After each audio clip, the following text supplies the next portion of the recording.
Hello, class. I'm Group 3. I'm Blake J. Villarreal, and this is my strategy presentation, and I'm doing paired reading. So I hope y'all like it.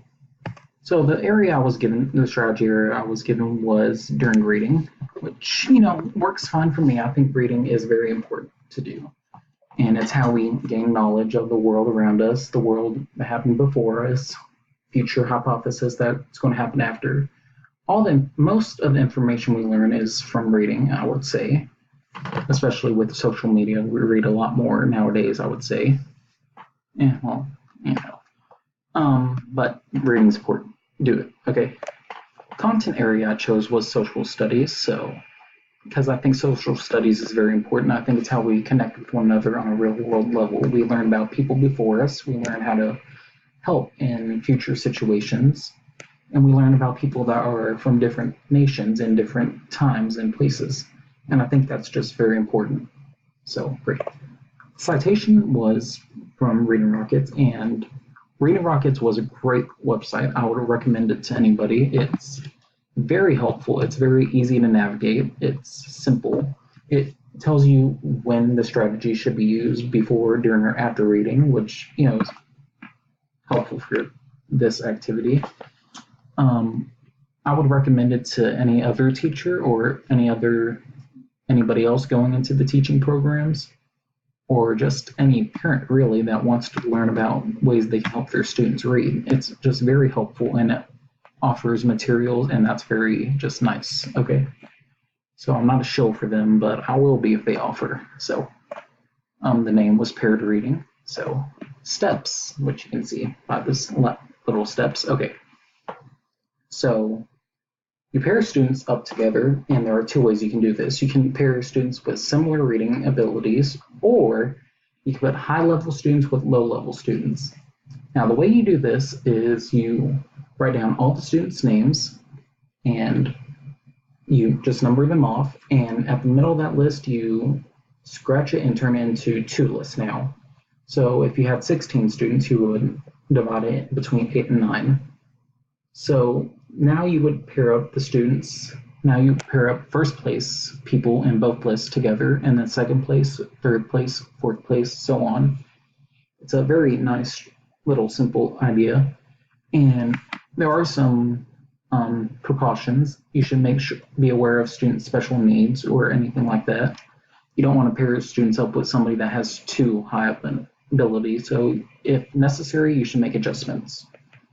So that was all part of step 1. So step 2, you introduce the strategy to the students. You do this by reading aloud to them, showing them how to read it, and with a partner, you show them how the partner should read it. So you just have a nice little demonstration for the students. So then you ask the students to read together and make sure they are matching one another's progress.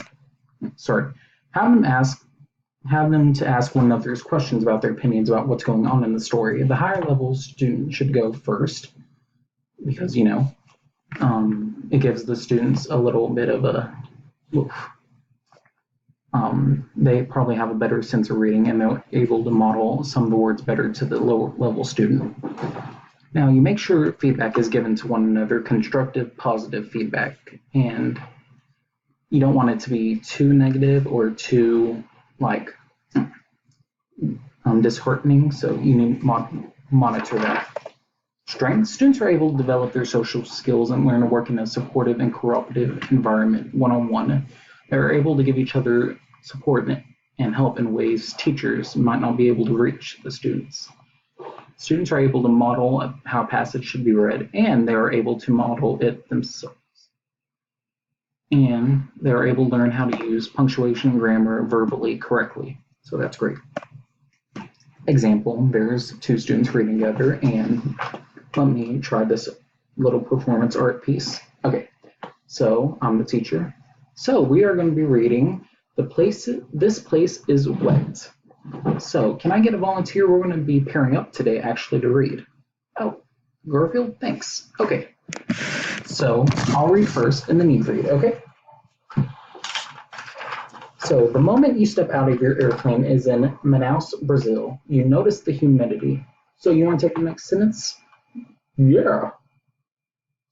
Your skin quickly becomes coated with a thin film of moisture.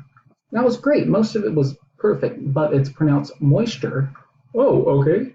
So you see how we students, we helped each other and we gave each other good positive feedback. So now y'all can try. So Garfield, you're going to be working with Scooby, and flash forward to all the students who are already working together. Okay, now they're working together. They already have been actually, and we'll come back to the present. You read that passage pretty well. Good job. Thank you. But you made some mistakes because you're stupid. Well, kids, let's not talk like that. So, you see, you have to stop it if any discouraging remarks are being taken. So, rationale, I think it's a very helpful strategy, and it's just gives students a chance to read aloud and helps them build verbal reading skills. The strategy offers them to work in cooperative environments, like I said, and that's very helpful for students to develop the social skills that are needed critically throughout the future. I think it's very important for this strategy to happen at least once in my career, and that's very lowballing. I really think any subject area could use that as a strategy. And it's very multitude. I mean, except math, and maybe even then, I just can't see it. It can be used in any grade level. I mean, kids can still pair up anywhere they go. So I just think it has very diverse range of subject and grade levels, and I would use that strategy a lot if given the opportunities, and if it didn't truncate any other activities I was doing. So I think this is a very great strategy. I recommend it. So there's that, and thank you. Thanks for watching.